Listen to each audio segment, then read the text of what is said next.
اعوذ باللہ من الشیطان الرجیم، بسم اللہ الرحمن الرحیم۔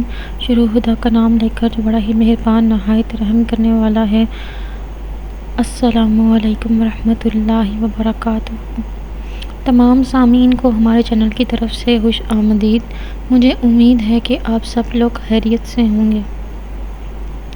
میری اللہ پاک سے دعا ہے کہ اللہ تعالیٰ آپ سب کو صحت و تندرستی عطا فرمائے، حلال رزق عطا فرمائے، رزق کی فراوانی عطا فرمائے اور اسے خدا کی راہ میں خرچ کرنے کی توفیق عطا فرمائے، آمین ثم آمین۔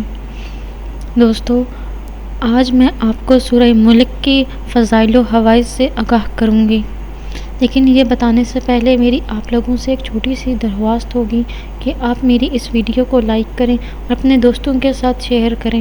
شیئر آپ لوگوں نے اس صورت کو صرف اور صرف اس نیت کے ساتھ کرنا ہے کہ یہ ویڈیو آپ لوگوں کے لیے صدقہ جاریہ اور ایصال ثواب کا ذریعہ بنے گی۔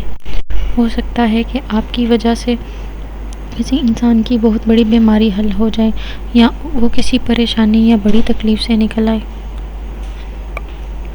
سورہ ملک کے فضائل و فوائد کچھ اس طرح سے ہیں۔ سورہ ملک کو رویت حلال کے وقت تلاوت کرنے والا پورا مہینہ امن سے رہے گا۔ جو کوئی بعد از نماز عشاء سونے سے قبل اس سورہ کی تلاوت کرے گا وہ عذاب قبر سے محفوظ رہے گا، سکرات سے امن پائے گا، مغفرت نصیب ہوگی۔ حضور نبی کریم صلی اللہ علیہ وآلہ وسلم کا روزانہ معمول تھا کہ اس کی تلاوت کے بغیر آرام نہ فرماتے تھے۔ عیوب چشم کے لیے 3 روز متواتر پڑھ کر دم کرنا بھی مفید ہے۔ اس کا نقش حصول مقصد کے لیے بھی بہت ہی زیادہ مفید ہے۔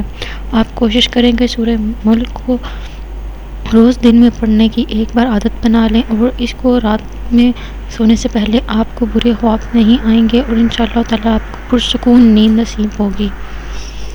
میری دعا ہے کہ اللہ تعالیٰ آپ سب پر اپنا رحم فرمائے، اپنا کرم فرمائے، اپنی نوازش فرمائے، آمین۔ انشاءاللہ پھر ملاقات ہوگی ایک نئی ویڈیو کے ساتھ، تب تک کے لیے اللہ حافظ۔